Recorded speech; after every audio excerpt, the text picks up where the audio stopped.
May harassment akong natatanggap mula sa isang collection agency at gumagamit ng mga abogado.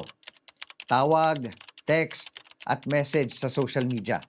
At pagpunta sa bahay na may kasamang pamamahiya. Ano po ang pwede kong gawin? Karapatan po ng nagpautang na maningil sa mga paraan at contact na meron po sila. Sulat, text, message o kahit sa social media. Kung talagang di na nagbabayad ang sinisingil matapos mag-demand letter, karapatan din ng nagpautang na kumuha ng abogado upang magsampa ng kaso at maningil. Pero ang paniningil ay di dapat hahantong sa pangaharas, pamamahiya o lalong-lalo na pananakot.